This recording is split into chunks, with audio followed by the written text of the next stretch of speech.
Bom, antes de tudo, uma observação que provavelmente é desnecessária, vocês já perceberam. Seguinte, em 5 dias de aula, aliás, 4, segunda, terça, quarta, quinta, que sexta, não tem aula, é impossível a gente cobrir a matéria desse livro calmamente, tranquilamente. Vocês devem interpretar essas aulas como um contato que a gente tem, uma motivação e alguns lampejos de esclarecimento para que vocês leiam o livro de uma forma mais crítica, né? Mas não interpretem como sendo nossa ambição a de cobrir todo o material do livro.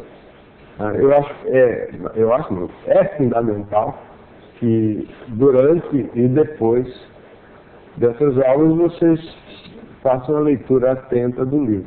Evidentemente, esse livro não contém nenhuma matéria assim desconhecida de vocês. É apenas a maneira de tratar, a maneira de olhar para ele, que nós achamos que merece atenção, tá? Então, hoje nós vamos falar sobre equação de segundo grau. Como todo assunto que a gente ensina na escola, é sempre interessante começar com um problema cuja solução envolve aquele assunto. No caso, eu vou começar com um problema extremamente simples, cuja solução não depende do conhecimento do assunto, mas, pelo contrário, serve de motivação para introduzir o assunto. O problema, como eu disse, é simples. Pense um terreno de formato de um quadrado e nele foi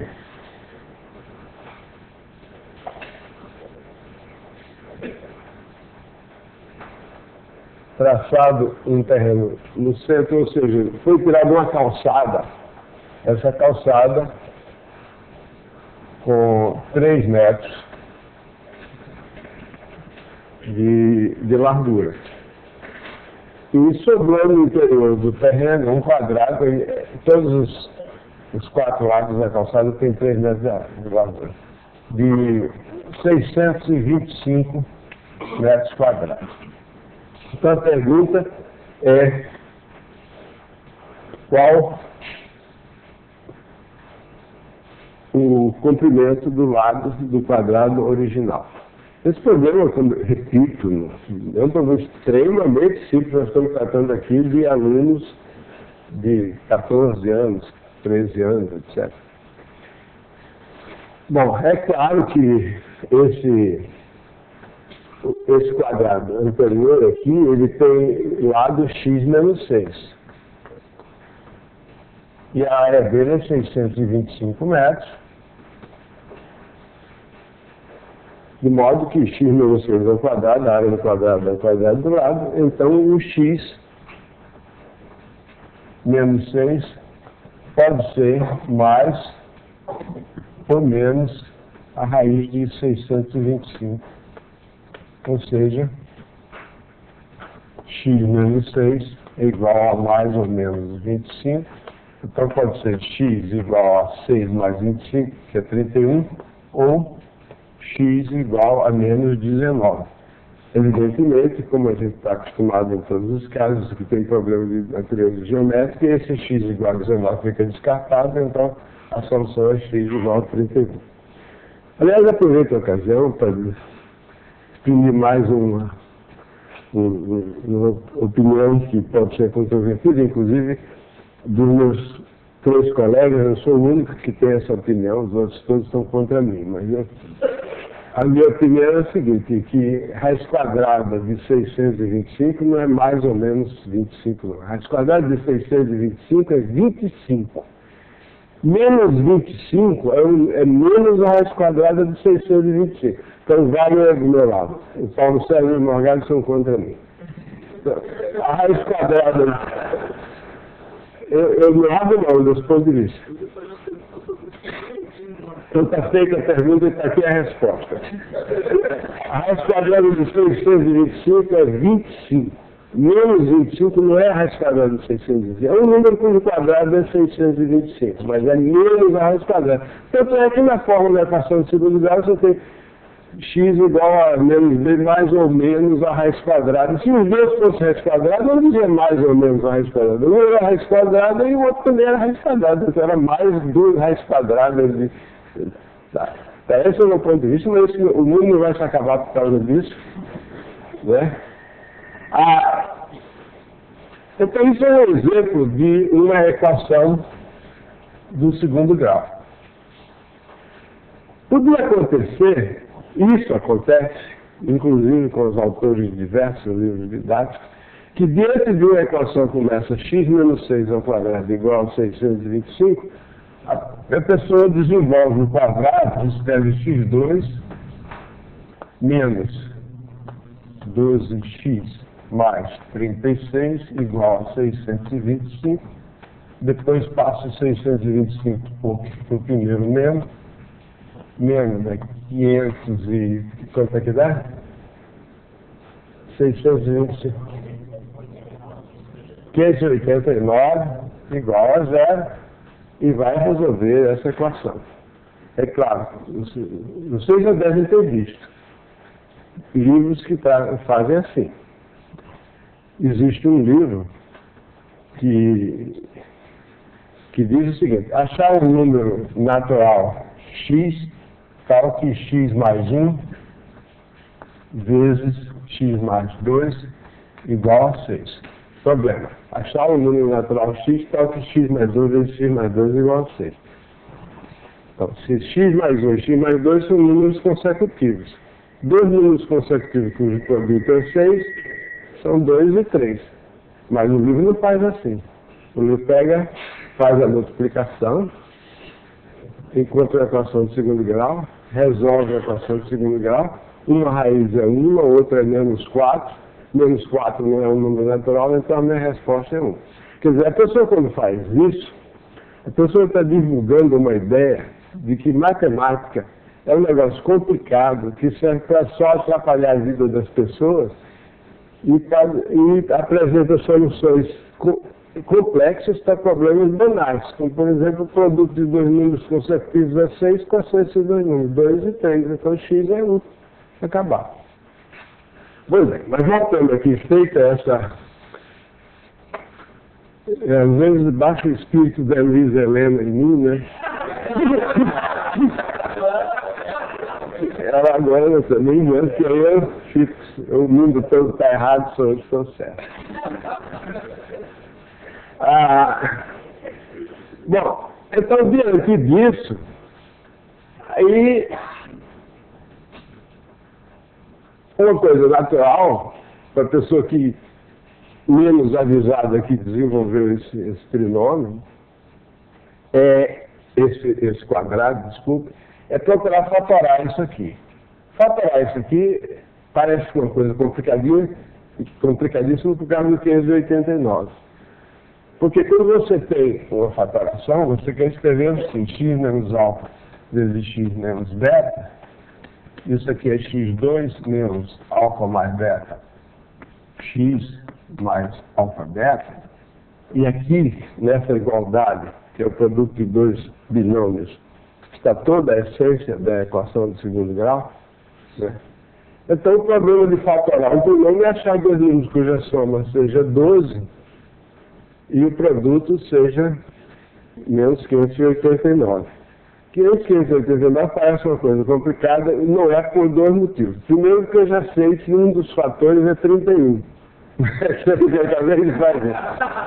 Não é só por isso. Mesmo que eu não soubesse que 31 é um dos fatores de 589, a gente pode checar pelos números primos, aí vai obtendo que 19 é muito fácil, né? Tem 3, não é divisível por 3, nem por 5, nem por 7, nem por 11, nem por 13, nem por 17. Rapidamente a gente chega no 19 e é divisível por 19 e o quociente é 31. Então a gente obtém isso aqui, é x menos 19 vezes x mais 19 menos 31. Exatamente. E então, a pessoa raciocina, agora, mais inteligentemente, que o produto de dois números só pode ser zero quando um desses números, pelo menos, é igual a zero. Então, as soluções possíveis dessa equação são x igual a menos 19 e x igual a 31. Sendo que a negativa não serve. E uma das coisas que eu vou insistir aqui é que, em certos problemas do segundo grau, a negativa serve. Ou então as duas raízes são positivas, uma serve e a outra não. Quer dizer, pode acontecer tudo isso. Bom, mas nesse caso aqui a raiz negativa não serve, então x igual a 31 é a solução. Então, a gente está aqui diante do exemplo de uma coisa chamada equação de segundo grau. Basicamente, os matemáticos só sabem resolver dois tipos de equação de segundo grau. Um tipo é quando é uma expressão assim, do primeiro grau ao quadrado igual a c, que é muito simples. Se c for negativo, isso não tem solução, porque nenhum número real ao quadrado pode ser negativo. E se c for positivo, extrai a raiz quadrada e tem uma equação ax mais b igual a um certo número, que é a equação do primeiro grau. Ou então, uma equação do tipo ax mais b vezes a linha x mais b' igual a zero. Então, só são esses dois tipos de equação de segundo grau que a gente sabe resolver. Qualquer outra equação de segundo grau que não seja desse tipo, inclusive aquelas que são as equações de segundo grau disfarçadas, que vocês vão ver aí no livro, por exemplo, quando aparecem umas frações com denominadores do primeiro grau, aí você vai eliminar o denominador e aparece tipo a equação de segundo grau, mas o fato é isso, só sabemos resolver equações desses dois tipos. E quando a equação não é de um desses dois tipos, começa aqui. Então a gente faz o que eu fiz aqui, ou procura fazer o que eu fiz aqui, que é reduzir a um desses dois tipos. Nesse caso, eu reduzi a esse segundo tipo. Então, reduzindo esse segundo tipo, a gente resolve. Esse problema de resolver uma equação de segundo grau tem documentos, né, que foram obtidos em escavações na Mesopotâmia, hoje em dia se chama o Iraque, né, e é capaz de umas bombas daquelas descobrirem novos documentos. Porque os documentos que o pessoal que morava ali, habitava a Mesopotâmia, usava, eram tabletes de argila, né, cozidos no sol, no forno, quando eles gravavam as coisas. E esses documentos provam que 1.800 anos antes de Cristo, ou seja, quase 4.000 anos, os babilônios, vamos chamar de babilônios, porque aqui naquela área ali morou muita gente, porque é muito fácil de imaginar, né? Que é uma área fértil entre dois rios, no meio do deserto. Então todo mundo queria aquilo. De vez em quando tinha umas invasões assim, ficavam séculos lá dentro, eram caldeus, assírios, hititas, babilônios. Então, vamos chamar de Babilônia. Ele sabia resolver a equação de segundo grau. E como ele não só sabia a equação de segundo grau, ele tinha um processo de extração de raiz quadrada que é fantástico, que séculos, milênios depois foi redescoberto. E como é que ele resolvia a equação de segundo grau? Evidentemente, naquela época não havia noção de equação do segundo grau. Isso nem falava em equação. E é problema. O problema é o seguinte, achar dois números conhecendo a sua soma e o seu produto. Então, eu tenho dois números.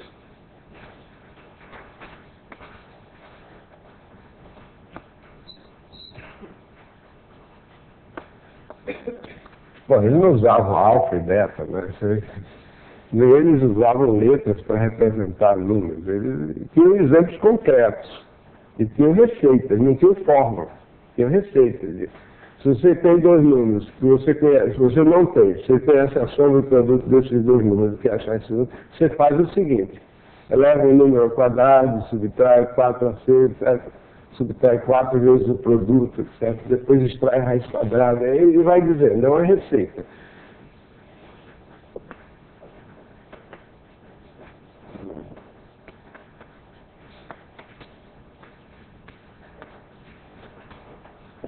Quer dizer, eu estou traduzindo a coisa em termos modernos. Achadoríamos conhecendo a soma e o produto. Como é que os babilônios faziam isso? Como é que eles encontraram aquela receita? Estudiosos, analisando os tabletes cuneiformes, chegaram à conclusão de que provavelmente, muito provavelmente, porque eles não se preocupavam em demonstrar as coisas, eles davam só o resultado. Mas há indícios de que eles raciocinavam do seguinte modo. Vamos supor que esses números sejam alfa e beta, e alfa seja menor que beta. Novamente, não é verdade. Escuta aí, os babilônios tinham letra grega? Não faz essa pergunta, pelo amor de Deus. Então, eu não conheço nem alfa nem beta, mas eu conheço a média aritmética dele, é um ponto médio do segmento que vai de alfa até beta, que é a metade da soma de alfa com beta. E, inicialmente, então um pouquinho mais para lá. Inicialmente, eu tinha um problema com duas incógnitas, alfa e beta.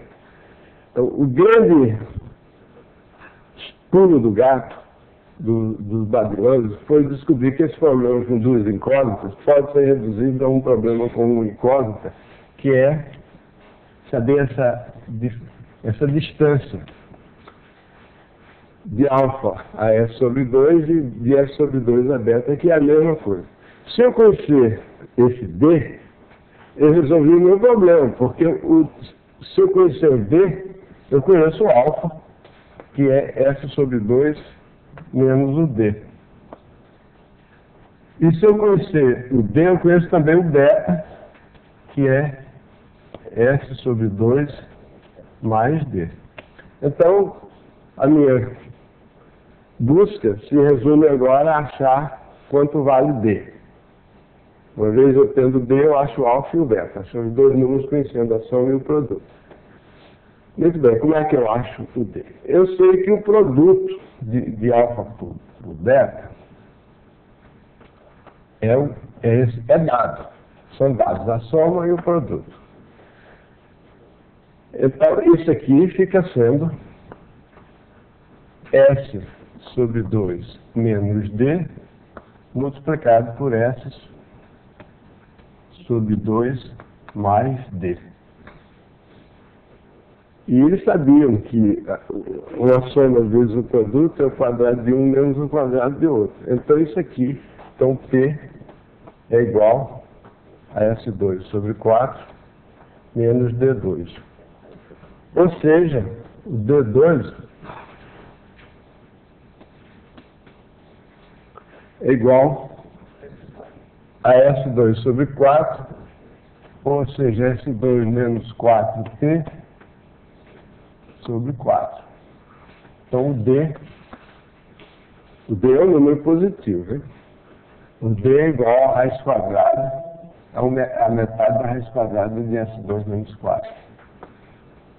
T sobre 4. Eu nunca aprendi a resolver a equação de segundo grau, por isso que eu estou ensinando.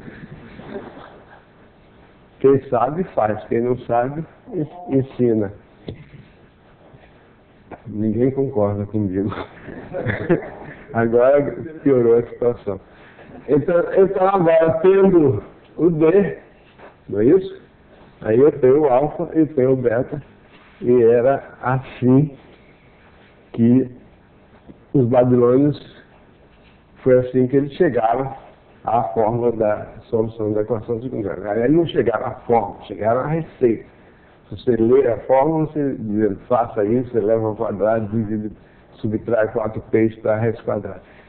E não sei se vocês sabem qual era o método que eles usaram para extrair a raiz quadrada dos números.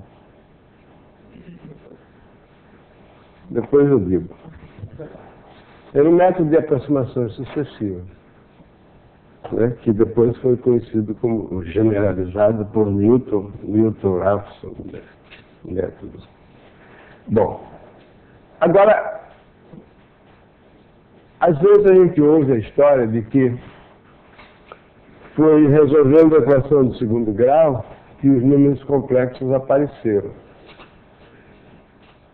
Porque quando eu chego a essa igualdade aqui, eu já encontro uma condição necessária para que exista solução. Porque se S2 for menor do que 4P, então jamais eu poderia ter S2 menos 4P sobre 4 igual ao quadrado de um número. Então isso aí já tem a primeira condição. Mas em vez de dizer que nesse caso, quando S2 é menor do que 4P, a equação, que aliás a equação, isso aí são alfa e beta, são as soluções da equação x2 menos sx mais p igual a zero. Isso? Porque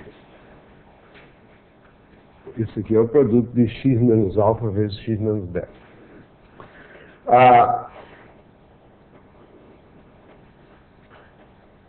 Sim, eu estava dizendo o seguinte, que hoje em dia, quando S2 menos 4P é negativo, a gente diz então que essa equação tem raízes complexas, raízes imaginárias conjugadas.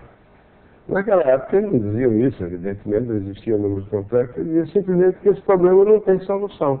De achar dois números cuja soma é 2 e o produto é 5. Tá? Esse problema não tem solução. Então eles simplesmente diziam, olha, não pode existir dois números cuja soma é 2 e o produto é 5. Se o produto é 5, os números são menores do que 2, então a soma, como é que é? Eu estou dizendo besteira. São dois números cuja soma é 2 e o produto é 5. Ou é melhor dizer, achar dois números cuja soma é 5 e o produto é 2. Pronto. Então esses dois números têm que ter o mesmo sinal. Essa aí está certo, o V2 fica maior. Tem razão. Eu não sei o que eu faria se o Wagner não estivesse aqui sempre.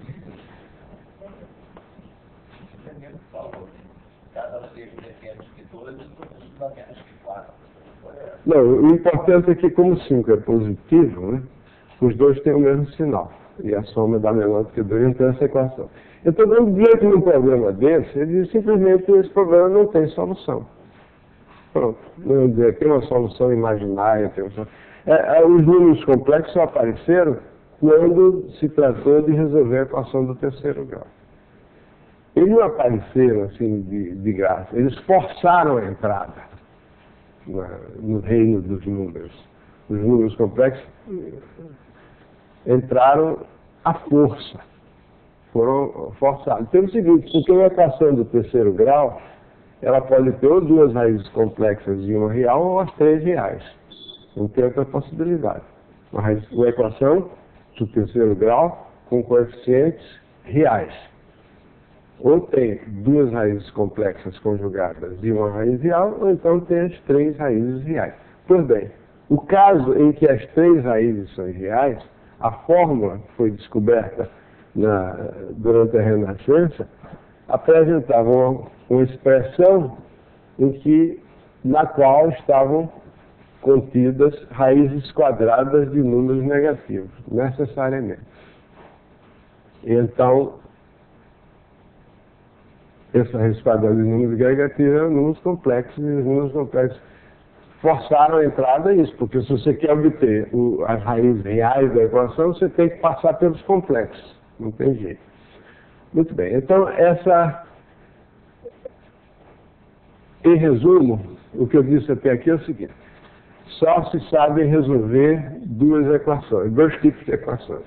Esse tipo e esse. Quando a equação não é desse tipo, a gente procura reduzi-la a um desses tipos. Bom, é claro que essa forma que eu não escrevi aqui, mas a gente sabe que tendo o D, a gente tem o alfa e o beta, e a gente tem a fórmula de solução da equação.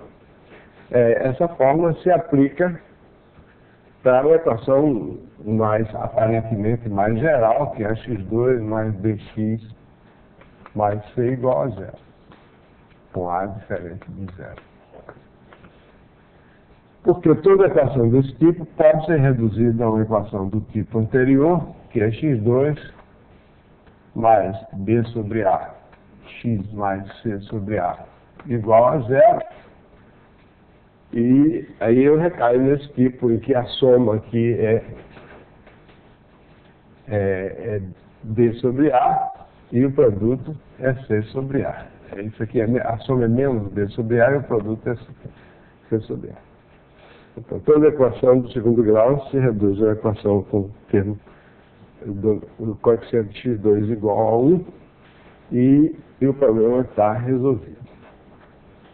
Mas existe outra maneira de reduzir essa equação, não a esse tipo 2, mas ao tipo 1, que é o processo chamado de completar o quadrado. Mas antes disso, vamos ver pelo menos um probleminha do segundo grau, porque a gente tem que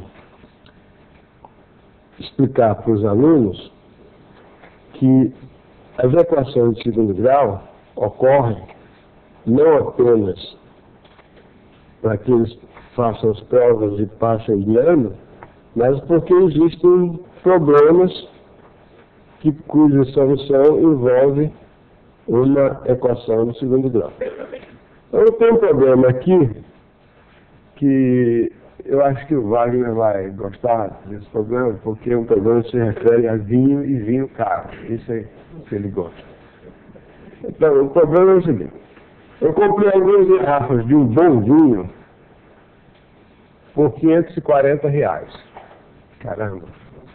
Eu não ia comprar isso, mas o Wagner ia. R$540 de várias garrafas de vinho. Mas eu obtive um desconto de R$15 em cada garrafa.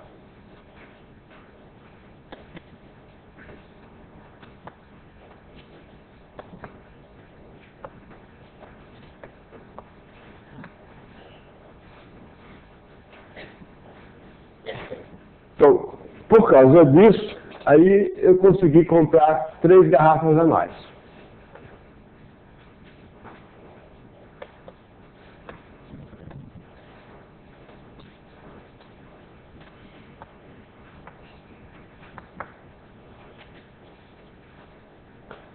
Aí disse, então ele me disse, olha, por causa desse desconto eu consegui comprar 3 garrafas a mais. Quantas garrafas de vinho eu comprei?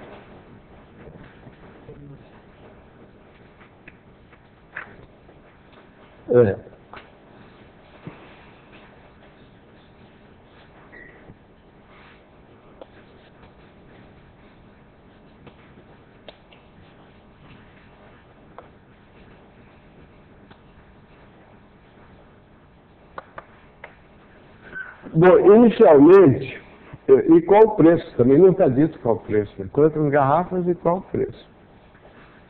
Bom, o preço eu falo, uma vez que eu saiba quantas garrafas eu comprei, o total foi 540, então é só dividir. Mas o preço é P, e eu comprei inicialmente X garrafas. O total, o preço P. Então o total é PX igual a 540. De modo que, como eu disse, uma vez eu tendo X, eu tenho P.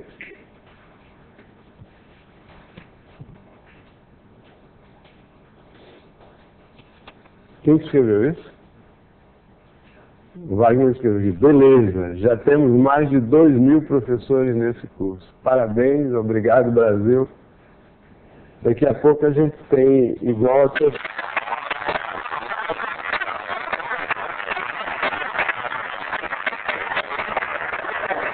O mais importante, igualmente importante, ou talvez mais importante do que essa belíssima cifra, né, as quantidades de professores que estão nos assistindo, é o fato de que eles vão ter a oportunidade de estudar pelos livros que a gente está dispondo para eles.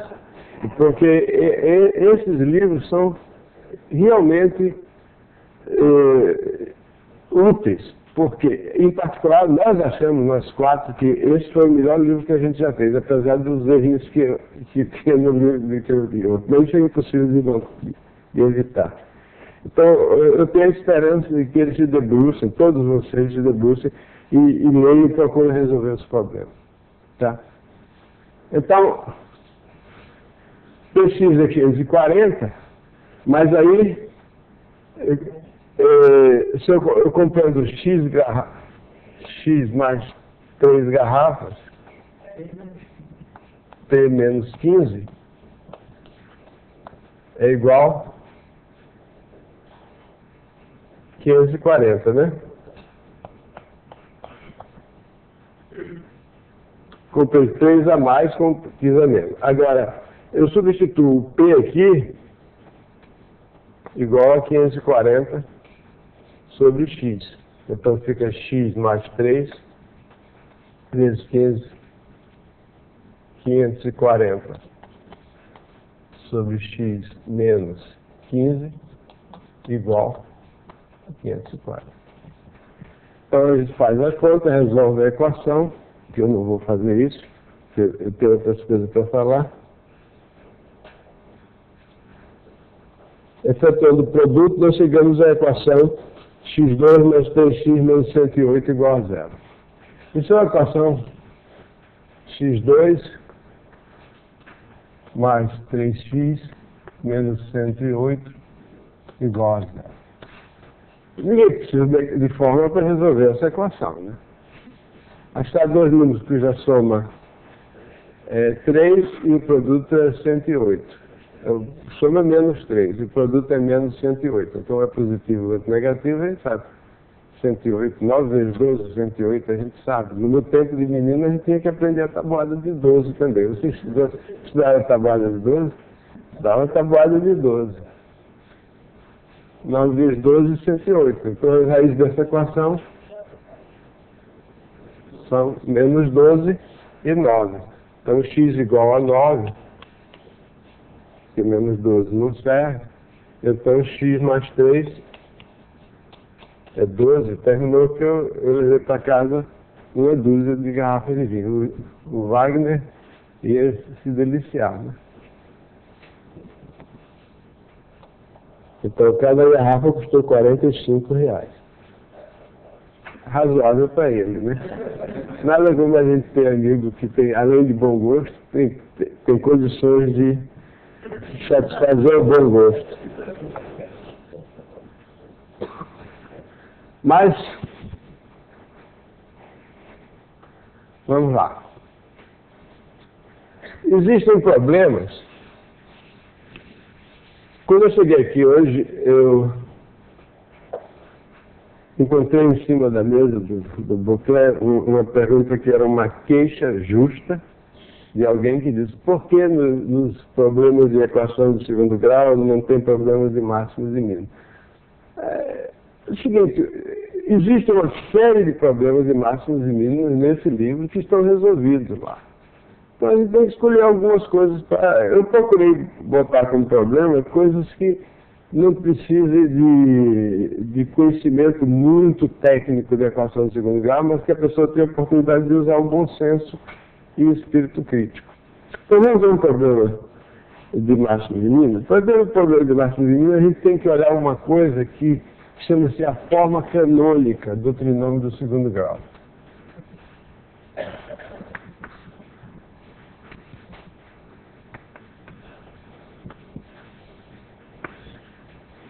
A forma canônica do trinômio do segundo grau resulta da tentativa com êxito, de reduzir a equação do segundo grau a x2 mais dx mais c igual a zero a uma equação desse tipo 1 aqui. Isso se faz usando o que se chama completar o quadrado.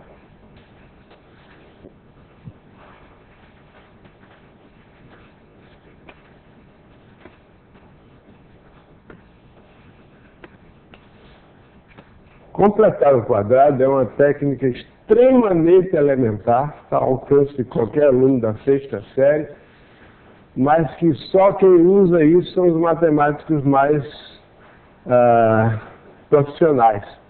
Porque no livro a gente não encontra completar o quadrado.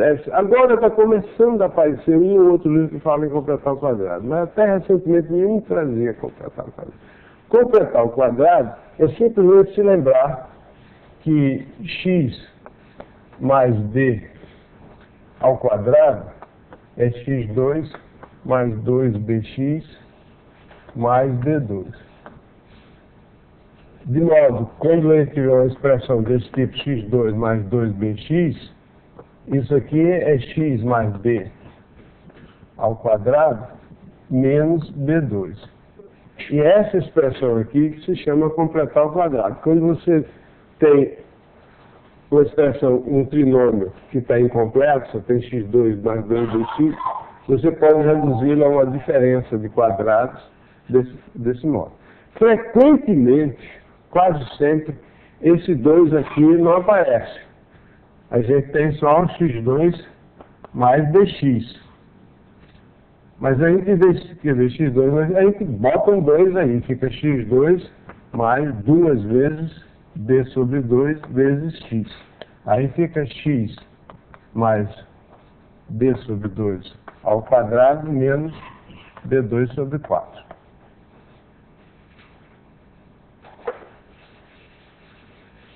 Então, aí no livro você tem meia dúzia de exemplos concretos com números de como completar o quadrado. Mas a forma de completar o quadrado é isso aqui. x2, vou escrever aqui, mais dx é igual a x mais d sobre 2 ao quadrado menos d2 sobre 4. Muito bem. Então, se eu tiver o ax2 mais dx mais c, eu escrevo isso assim como sendo a vezes x2 mais d sobre a x mais c, que isso aqui, completando o quadrado, fica x mais d sobre 2a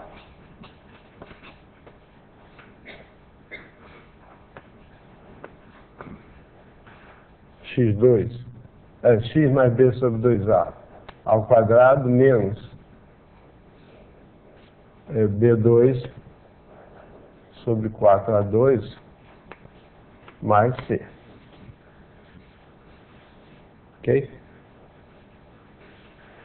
Então, isso aí eu posso escrever também assim, igual a que é x mais b sobre 2a ao quadrado menos, aqui fica, multiplica esse, fica 4a, né? 4a fica b2 menos 4ac. Ok? O trinômio se escreve sob essa forma. E então eu posso escrever isso ainda, dizendo que para tirar o valor de... Para obter a fórmula da equação de segundo grau, fica x mais d sobre a, d sobre 2a ao quadrado é igual a raiz quadrada de b2 menos 4ac sobre 2a.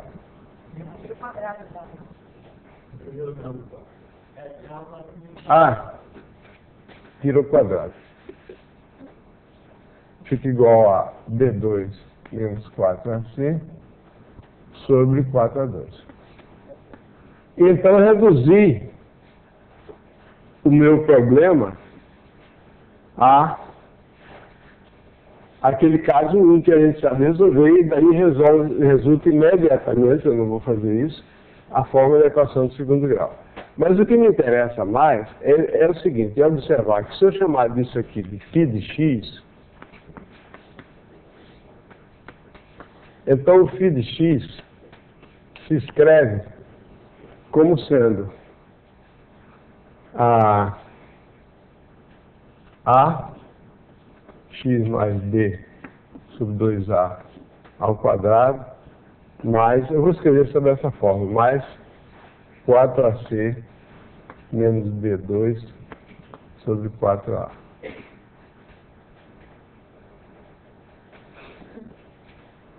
Ok? Essa forma é uma forma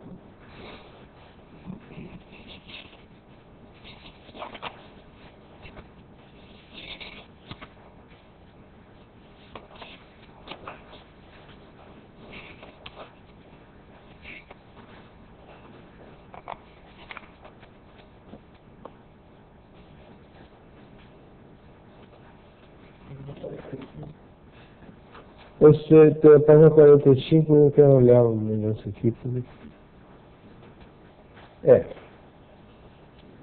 Ok, é isso mesmo. Isso é o que se chama a forma canônica do trinômio de segundo grau. Quando eu vi isso pela primeira vez, meu professor, e agora já vou falar de Maceió, né? Meu professor de ginásio, o professor Benedito, que realmente foi uma pessoa extremamente inspiradora, ele apresentou essa fórmula, eu fiquei dizendo para ele mesmo, que besteira, o que adianta escrever um trinômio de segundo grau sobre essa fórmula? Mas aí eu estava meio apressadinho no meu julgamento. Na aula seguinte ele me chamou a atenção da turma para o fato de que essa fórmula mostra que quando A é positivo, tá?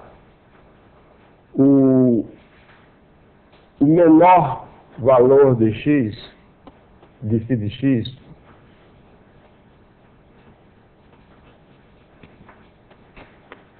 é obtido quando x é igual a menos b sobre 2a. Porque essa fórmula mostra que quando x é igual a menos b sobre 2a, essa parcela aqui se anula, mas para todos os demais valores de x, essa parcela é positiva. Então você tem uma constante aqui, que não depende de x. Essa constante não depende de x, está somada a uma expressão que depende de x, que é sempre positiva, exceto, porque eu estou supondo que é positivo, é sempre positiva, exceto quando x igual a menos b sobre 2a, em que ela é nula. Ok? Então, para todos os valores de x, o menor valor de φ de x é aquele obtido quando x igual a menos b sobre 2a. Então, esse menos b sobre 2a, é conveniente representá-lo por m. M mínimo ou máximo. Quando A é negativo, então o maior valor de x, de φ de x, é obtido quando x igual a menos b sobre 2a. E esse valor é exatamente isso aqui, 4ac menos b2 sobre 4a. Então esse φ de m é chamado de k. Então o φ de x, que é o trinômio de segundo grau, é igual a A vezes x menos m ao quadrado mais k. Onde m é menos b sobre 2a e k é o valor do trinômio quando x é igual a m. Essa expressão, a fórmula canônica escrita sobre esse aspecto aqui, nos ensina bastante a respeito do comportamento do trinômio, que era o que você estava perguntando, foi sobre máximos e mínimos ou não? Você perguntou sobre convexo. Alguém me perguntou aqui. Então, na verdade, foi você. Eu queria saber o que era um conjunto côncavo. Eu expliquei para ele que conjunto côncavo só existe na canção do Roberto Carlos. O côncavo e o convexo. Matemática não tem conjunto côncavo. Nem função côncava. Então isso aqui é a forma canônica do trinômio de segundo grau. O trinômio de segundo grau se escreve como a de x menos n ao quadrado. Então, olhando para aqui, a gente vê, né, que todo trinômio do segundo grau se você quiser olhar, eu posso me antecipar agora e falar sobre o gráfico do trinômio do segundo grau. O gráfico da função y igual a x2 mais bx mais c é obtido, para você saber o gráfico da função x2 mais bx mais c, basta você saber a x2 mais bx, o gráfico da função y igual a x2. É um gráfico muito fácil, e nesse meu desenho aí, eu estou supondo que A é positivo, e tem um desenho semelhante, só virado para baixo, quando A é negativo. Porque se eu souber traçar o gráfico de y igual a x2, imediatamente eu sei traçar o gráfico de A vezes x menos m ao quadrado. É só deslocar para a direita se o m for positivo ou para a esquerda se o m for negativo. Então isso é de ax2.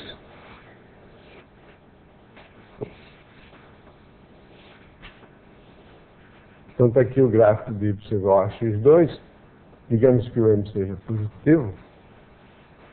Tá? Então isso aqui é o gráfico. Isso aqui y igual a x2. Isso aqui y igual a x menos m ao quadrado. Simplesmente desloquei tudo de m. Se for m negativo, eu desloco para a esquerda. Ok? Isso é mal. Ah, mas tem um K aqui. Não tem problema nenhum. K é só subir ou descer, conforme o K seja positivo ou negativo. Vamos fazer aqui. Aqui.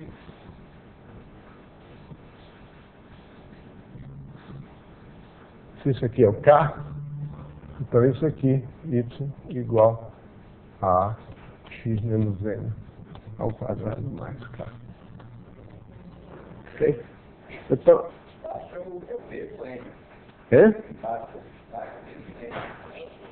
Ah.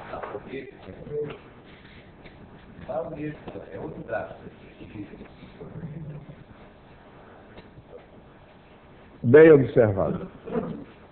Todo mundo sabia, mas eu não sabia. Ok? Então, quer dizer, a forma canônica, que ela serve para quê? Para mostrar que, dentre todos os valores de x, aquele, quando A é positivo, o valor que torna o φ de x menor possível é o menos b sobre 2a. Né? O menos b sobre 2a faz isso aqui ficar zero. E quando A é negativo, isso tudo fica de cabeça para baixo. Então você tem uma curva que é o gráfico de uma função côncava em vez de uma função convexa. Então, essa observação aí, quantos minutos eu tenho, Wagner? Você quer o controle? É? 15 minutos? Ah, bom. Quer dizer que não tenho tempo extra, não, apesar de ter começado mais tarde.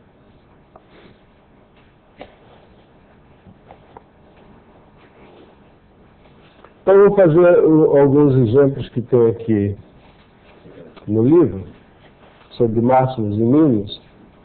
A primeira observação aí do livro é o seguinte: quando dois números têm uma soma constante, o produto é máximo quando eles são iguais.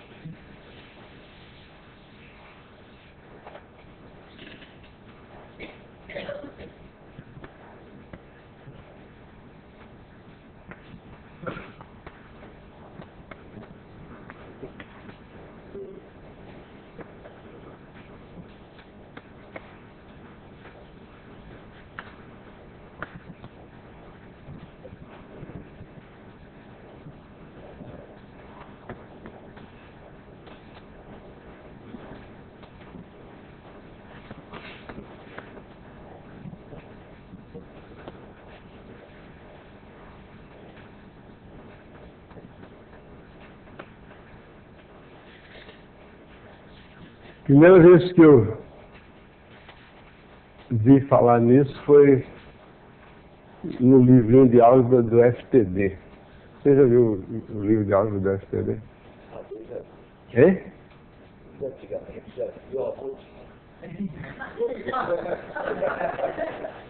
O avô do Wagner estudou pelo FTD, eu também estudei pelo FTD. Quem sabe o seu avô e eu éramos colegas, né? E eu não sabia que ele tinha um neto tão brilhante.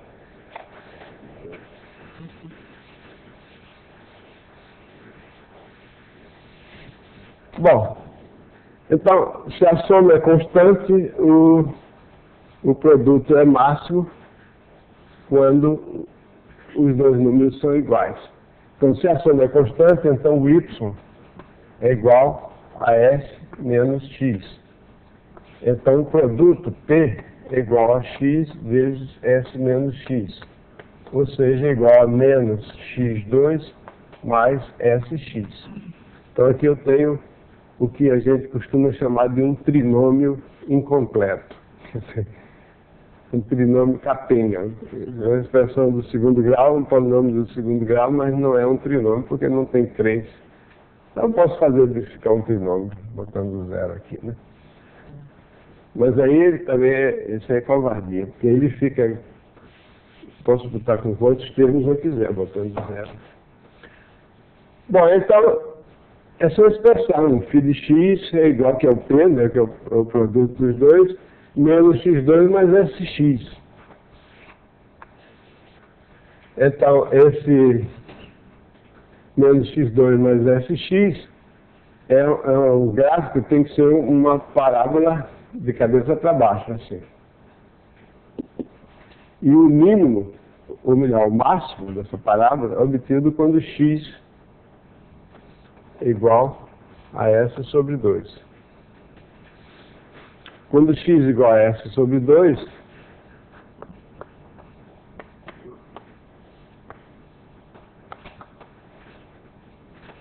ok? Que está dito aqui. Quando A é negativo, e o A aqui desse trinômio de segundo grau incompleto, o A é menos 1, então o valor máximo é obtido quando x é igual a menos B sobre 2A. É quando x é igual a menos B sobre 2A. Então, é menos B sobre 2A. Menos B é menos S. 2A é menos 2. Menos S dividido por menos 2 é S sobre 2. É quando P é máximo. Okay? Então, quando x é igual a S sobre 2 é quando P é máximo. E o valor máximo, nesse caso, P. Quando x é igual a S sobre 2, fica S sobre 2 menos S, fica S menos x, fica S sobre 2 ao quadrado. Então é quando os dois são iguais. Se o x é S sobre 2, então o S menos x, ou o S menos x também vai ser S sobre 2. Então o produto é máximo quando os dois são iguais. Bom, essa observação aí tem várias consequências. Uma delas tem várias consequências. Uma delas é, se eu considerar x e y como lado de um triângulo, então, de um retângulo, perdão, se x e y são os lados de um retângulo,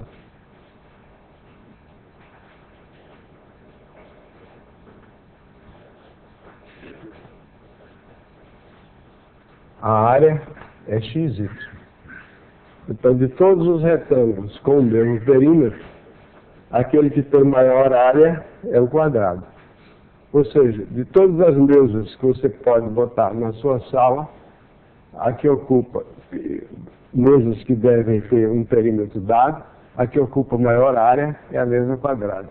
Uma vez eu fui comprar uma mesa numa velaria aqui no Rio de Janeiro, e o vendedor disse, olha, eu aconselho o senhor comprar a mesa quadrada porque é que ocupa menos espaço, né, na sua sala. Eu disse, como? Porque quando a gente vai comprar uma mesa, a gente está preocupado em maximizar o perímetro, porque você quer botar o maior número possível de pessoas em volta. Então, com o perímetro dado, e você, por outro lado, o apartamento da gente é pequeno, então uma coisa com muita área não cabe na sala. Então, você quer minimizar a área e maximizar o perímetro. Então, o cara me disse exatamente o contrário. Ele disse, não. Todas as mesas que você possa fazer, é que tem maior área ao quadrado. A redonda ainda tem maior ainda, pior. Agora, a redonda tem uma vantagem. Apesar da área ser maior, de todas as figuras planas, de mesmo comprimento, de todas as curvas de mesmo comprimento, a curva que ocupa a maior área é o círculo, né? Isso é chamado de desigualdade isoperimétrica. Na verdade, naquele dia eu estava de mau humor e falei para o cara assim, escuta, você já ouviu falar na desigualdade isoperimétrica? Ele olhou para mim, quase que ele disse, é a sua, né? Desigualdade isoperimétrica. É um teorema de matemática que diz que de todas as curvas planas com o mesmo fechadas com o mesmo comprimento, aquela que compreende a maior área é a circunferência. Desigualdade isoperimétrica. Isoperimétrica tem todas as curvas do mesmo período. E desigualdade quer dizer que ela é maior do que todas as outras. A área é maior do que todas as outras. Bom, a outra observação que decorre daí é que a média aritmética de dois números é sempre maior do que igual à média geométrica desses números. Isso é igual quando eles são iguais. Se você pegar dois números quaisquer que sejam diferentes, a média aritmética deles é sempre maior do que a média geométrica. Por exemplo, pega 9 e 4. A média aritmética de 9 e 4 é 6,5. A média geométrica, 9 vezes 4, 36 raiz quadrada é 6. 6,5 é maior do que 6. Então, a média geométrica é sempre maior. A média aritmética é sempre maior do que a média geométrica, exceto só vale a igualdade quando eles dois são iguais.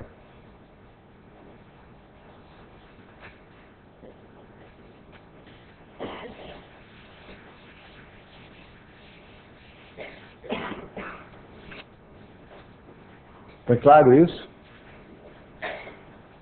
Esse aqui a gente pode ver de várias maneiras. Uma delas, isso aqui significa que x mais y é sempre maior do que ou igual a raiz quadrada de x, 2 vezes quadrada de xy. E isso aqui está subjúdice, né? Isso aqui a gente fala de demonstrar as coisas provando a recíproca, né?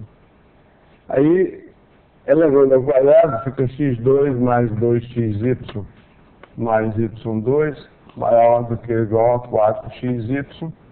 E isso aqui significa x2 menos 2xy mais y2 é maior do que ou igual a 0, o que é verdade, porque isso aqui é x menos y ao quadrado é maior do que ou igual a 0. Aí a gente volta. Eu agora estou falando isso sem ser como consequência aqui, diretamente, né? Porque essa fato que a média aritmética é maior do que ou igual à média geométrica, que é um fato extremamente interessante, ele é válido para um número qualquer de parcela, de fatores do produto. Mas a demonstração no caso de um número de fatores maior do que 2 é um pouquinho mais difícil, mas alguém me pediu hoje para autografar o livro do meu professor de matemática, ali tem um artigo em que eu dou 9 demonstrações diferentes de que a média aritmética é maior do que ou igual à média geométrica. Ok? Então eu falo assim, x menos y ao quadrado nunca é negativo. E só é zero quando x é igual a y. Então se x for diferente de y, isso aqui é positivo. Então isso desenvolvendo daí isso, né? Somando 2xy, ambos os membros dessa desigualdade, tenho isso. Passando somando 4xy, desculpa, obtém isso aqui. Aí extraindo a raiz quadrada novamente, que agora ficou por x mais y, aí você obtém isso lá. Então, por exemplo, aí você conclui, se você tiver um número positivo, aí você quer saber qual o menor valor assumido pela soma x mais 1 sobre x.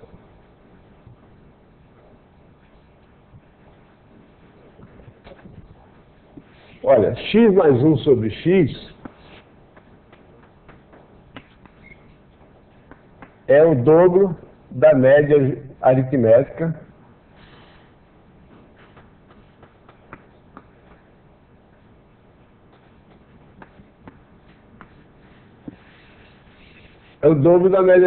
entre x e 1 sobre x. Portanto, é maior do que ou igual ao dobro da média geométrica de x e 1 sobre x.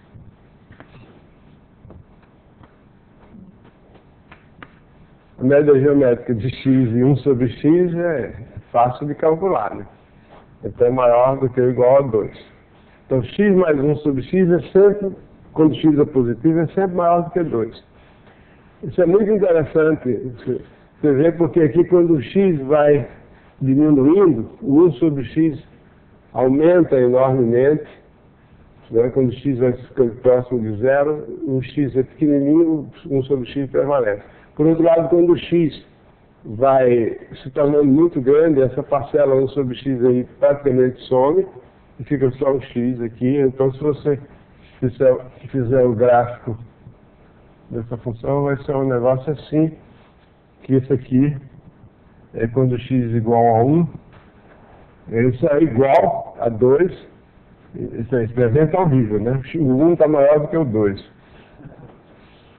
Então, isso aqui é o 1, isso aqui é o 2. Então, esse é o gráfico dessa função. O menor valor é 2 é obtido quando x é igual a 1, porque essa igualdade só vale quando os dois números são iguais. X é igual a 1 sobre x é quando x é igual a 1. É interessante, eu não sei quantos de vocês possuem uma calculadora que tenha gráfico, a gente fazer o gráfico dessas coisas é muito interessante.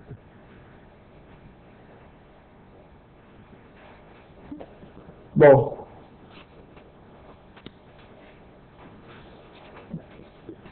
eu acho que tá bom por hoje, né?